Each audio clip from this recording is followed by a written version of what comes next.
A respected judge delivers a 60-year sentence to a young man he believes is guilty, but when a forgotten piece of evidence resurfaces, it reveals a web of corruption so deep it shakes the justice system to its core.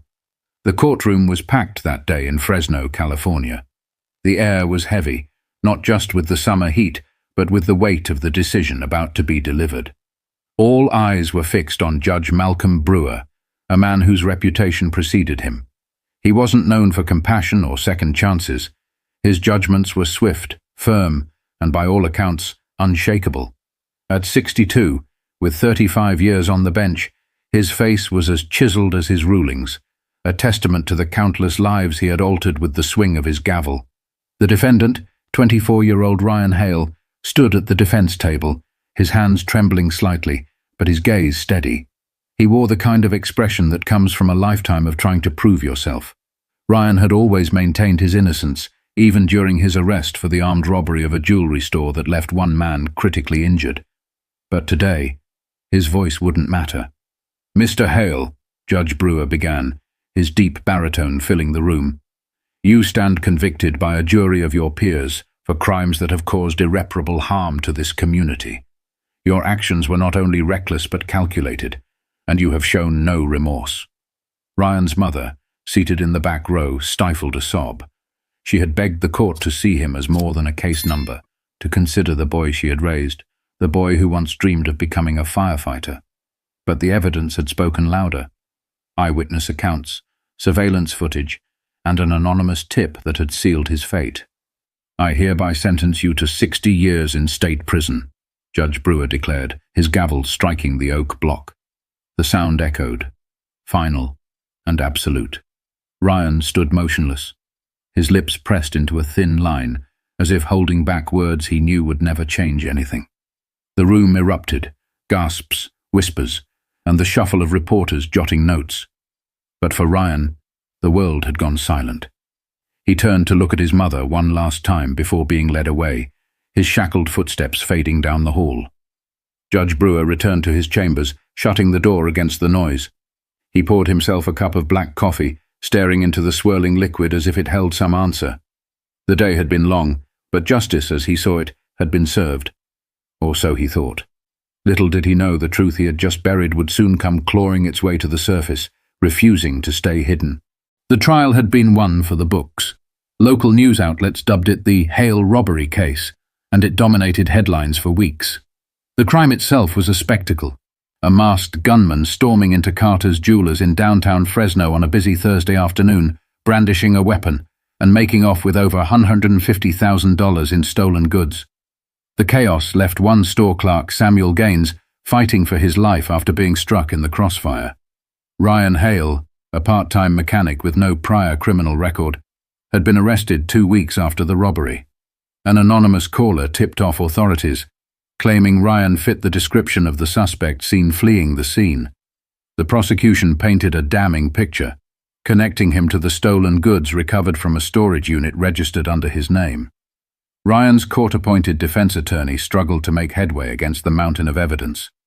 There was the grainy surveillance footage showing a man with a similar build and gait, eyewitnesses who swore they recognized Ryan's voice, and perhaps most incriminating of all, fingerprints found on the weapon left behind at the scene. Still, Ryan maintained his innocence. "I didn't do this," he told the jury during his testimony. "I wasn't anywhere near that store. I've never even touched a gun." His alibi, a claim that he was working a double shift at the auto shop that day, crumbled under scrutiny when his boss admitted on the stand that he couldn't verify Ryan's whereabouts for the full day. The prosecution's closing arguments were as sharp as they were unforgiving. "This is a man who thought he could outsmart the law," the district attorney declared, pacing before the jury. "But the evidence doesn't lie. The fingerprints don't lie. The witnesses don't lie." In contrast, Ryan's defense felt feeble, almost defeated. "Ladies and gentlemen of the jury," his lawyer pleaded, "there are holes in this case, doubts. Isn't that enough to give this young man the benefit of the doubt?" But his voice lacked conviction, and the jury wasn't swayed. The deliberation was swift, less than 3 hours. The verdict? Guilty on all counts. Ryan didn't flinch as the foreperson read the decision, but the tightening of his jaw betrayed the storm brewing inside. Judge Brewer, impartial as ever, prepared himself to deliver a sentence he felt was justified. He had seen hardened criminals in his courtroom, men who had mastered the art of manipulation. To him, Ryan was no different.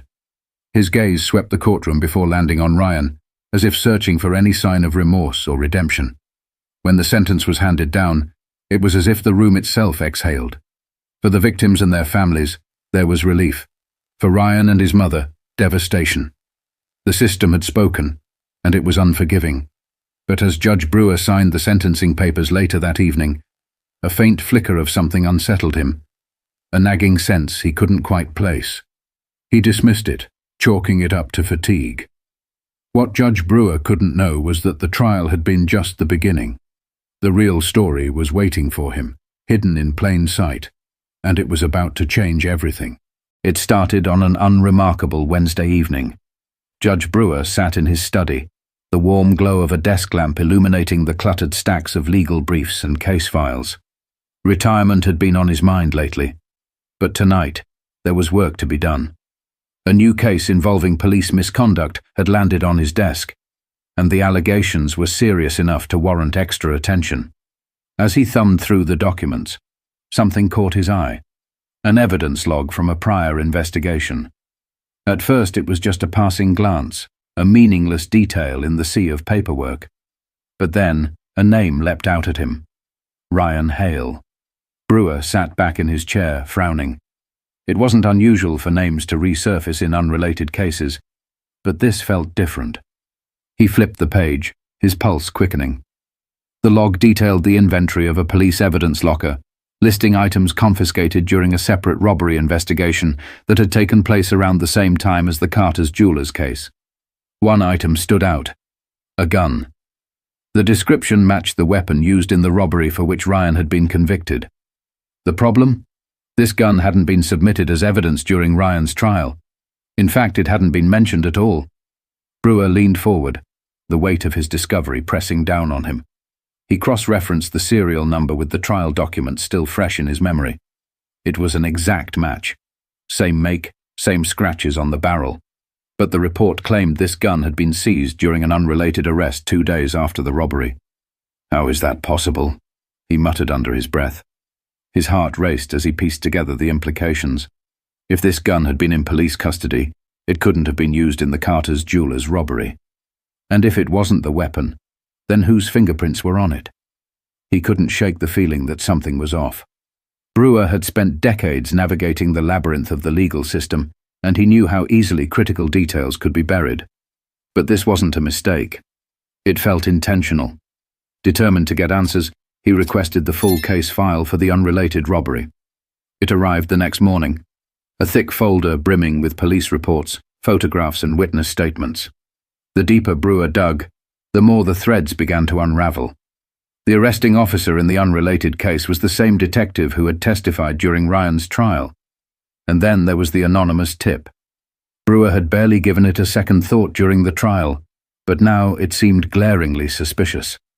He requested a subpoena for the tip line records, his unease growing with every passing hour. When the documents finally arrived, Brewer's blood ran cold. The call hadn't come from a random citizen. It had originated from a burner phone registered under the same detective's name. The walls of his office seemed to close in as the realization hit him. Ryan Hale had been set up. The evidence had been manipulated.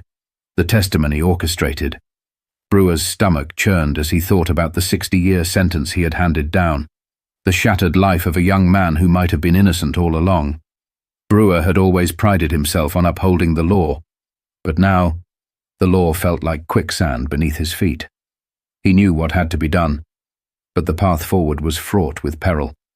As the weight of his discovery settled, Brewer made a choice. He would dig deeper, no matter the cost. The truth demanded it, and he wasn't about to let it slip away.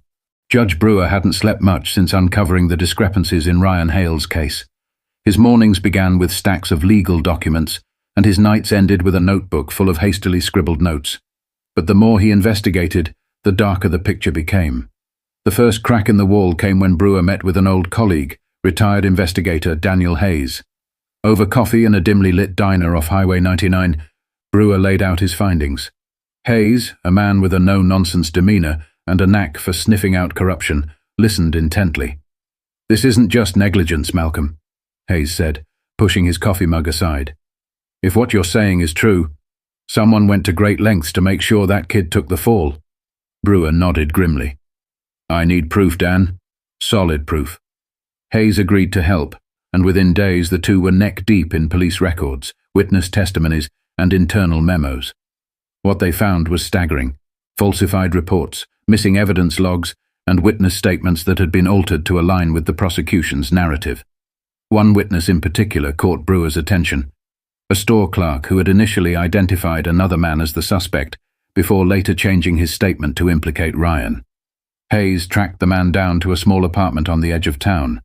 When they confronted him, his story came tumbling out. "I didn't want to do it," the man confessed, his hands trembling. "But Detective Lewis, he pressured me. Said if I didn't, I'd be arrested for obstruction. I didn't have a choice." Detective Lewis. The name sent a wave of anger through Brewer. This was the same officer who had submitted the false tip and concealed the evidence. As Brewer and Hayes dug deeper, they uncovered a pattern. Lewis had a history of questionable tactics, intimidating witnesses, fabricating evidence, and coercing confessions. Yet his record remained spotless, protected by layers of bureaucratic red tape. The breakthrough came when Hayes managed to recover deleted emails from Lewis's police account. One email in particular stood out. It was addressed to the district attorney and detailed a plan to ensure a conviction in the Carter's Jewelers case. Attached was a list of fabricated evidence and doctored witness statements. Brewer felt a surge of rage as he read the email. The very system he had devoted his life to was rotten to its core. And yet there was no time for despair. He had the proof he needed to act. But exposing the truth wouldn't be easy. Lewis had powerful allies within the department, and Brewer knew that going public could cost him everything: his career, his reputation, even his safety. Yet, as he thought of Ryan Hale sitting in a prison cell for a crime he didn't commit, the decision was clear. "We go public," Brewer told Hayes one night as they reviewed their findings, "no matter what it takes." The next day, Brewer filed a motion to reopen Ryan's case, attaching the damning evidence against Lewis. The motion sent shockwaves through the courthouse, but Brewer wasn't done. He also filed a formal complaint with the Department of Justice, calling for an independent investigation into Lewis and the Fresno Police Department. The backlash was swift. Brewer received anonymous threats, warning him to back off. His colleagues distanced themselves, and the media began to question his motives. But Brewer stood firm. The truth was out now, and there was no turning back. But as the storm grew around him, Brewer realized that the fight was far from over. The hardest battles were yet to come. The fallout from Judge Brewer's motion was immediate and explosive. Local headlines screamed accusations of corruption within the Fresno Police Department, and public outrage spread like wildfire. For the first time in decades, Brewer felt the heat of scrutiny aimed directly at him. Some called him a hero for seeking justice. Others labeled him a traitor to the system he'd sworn to uphold. But it wasn't just public opinion that turned against him. Brewer began receiving phone calls at odd hours, heavy silence on the other end before the line went dead. One morning, he stepped outside to find his car tires slashed, a crude note scrawled on the windshield: "Drop it, or else." Brewer knew the risks of pursuing the truth, but he hadn't expected the threats to escalate so quickly. Still, he refused to be intimidated. He'd seen too many lives ruined by the kind of systemic failures he was now confronting. Ryan Hale's face haunted his thoughts: young, determined, and heartbreakingly resigned to a fate he hadn't deserved. Meanwhile, Detective Lewis wasn't going down without a fight. Through his attorney, Lewis denied the allegations, claiming Brewer's motion was a baseless attack aimed at tarnishing his career. "This is nothing more than a vendetta," Lewis declared in a televised interview, his polished demeanor a stark contrast to the growing evidence against him. Brewer watched the interview from his living room, his jaw tightening with frustration. The lies were bold and calculated, but he had something Lewis didn't: the truth. As the investigation progressed, Hayes unearthed a critical piece of evidence: security camera footage from a parking lot near the jewelry store, recorded on the day of the robbery. The footage, which had somehow never been submitted during the trial, showed a man matching Lewis's physical description leaving the scene with a duffel bag. Brewer's heart pounded as he reviewed the tape. It wasn't just exculpatory, it was damning. With this, the pieces fell into place. The robbery hadn't been a random act of violence. It had been orchestrated by Lewis himself. The next step was clear but dangerous.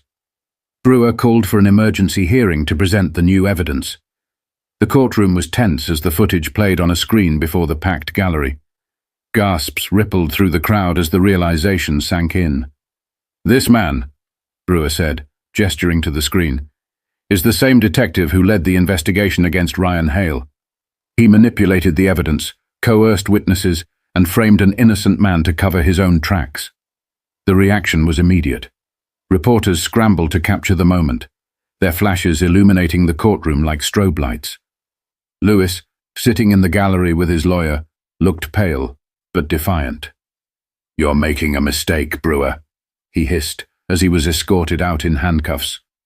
"You don't know what you've started." The confrontation left Brewer shaken but resolute. The case was now in the hands of a higher court, and Ryan Hale's conviction was being re-examined. But Brewer knew this wasn't the end. It was merely the beginning of a much larger battle. As the courtroom emptied, Brewer realized the weight of what he'd uncovered. The truth was out, but the fight for justice was far from over. Weeks later, Judge Brewer sat in the same courtroom where Ryan Hale had been sentenced, but this time, the air felt different. The gallery was packed with reporters, activists, and Ryan's family, all waiting for the judge presiding over the retrial to make a decision. Ryan, now thinner and visibly aged from his time in prison, sat quietly at the defense table. Despite the ordeal, his posture was steady, his gaze unwavering. Brewer felt a lump form in his throat as he watched the young man who had been the center of this storm, who had endured so much for a crime he hadn't committed. The evidence Brewer and Hayes had unearthed was irrefutable. The surveillance footage, falsified reports, coerced testimonies. It all pointed to a web of corruption that had framed Ryan and shielded the real criminals. As the presiding judge announced the decision to overturn Ryan's conviction, the room erupted in applause and tears. Ryan stood, his hands trembling as his mother rushed to embrace him. For a moment, time seemed to stop. Brewer, seated quietly in the back of the courtroom, allowed himself a rare smile. Justice had finally been served, but the journey had come at a cost. In the days that followed, the fallout spread far and wide. Detective Lewis faced criminal charges for his actions, and an independent investigation into the Fresno Police Department revealed a culture of corruption that had gone unchecked for years. The case sparked nationwide calls for reform, with Brewer's role becoming a rallying cry for accountability within the justice system. Despite the accolades, Brewer remained introspective. He knew this victory was just one piece of a much larger puzzle. The system he had once trusted was flawed, but it wasn't beyond repair. And he was determined to spend the rest of his career fighting to make it better. As for Ryan, his journey was only beginning. Freed from the burden of a wrongful conviction, he vowed to dedicate his life to helping others who had been unjustly imprisoned. His story became a beacon of hope for those who believed in the power of resilience and the pursuit of truth. The story of Ryan Hale and Judge Brewer is a powerful reminder that justice is not infallible. It requires vigilance, courage, and a willingness to confront uncomfortable truths. If this story moved you, consider supporting organizations that work to free the wrongfully convicted and advocate for systemic reform. And don't forget to subscribe to our channel for more stories that inspire and challenge the way we see the world. Because sometimes the fight for justice doesn't end in the courtroom. It begins there.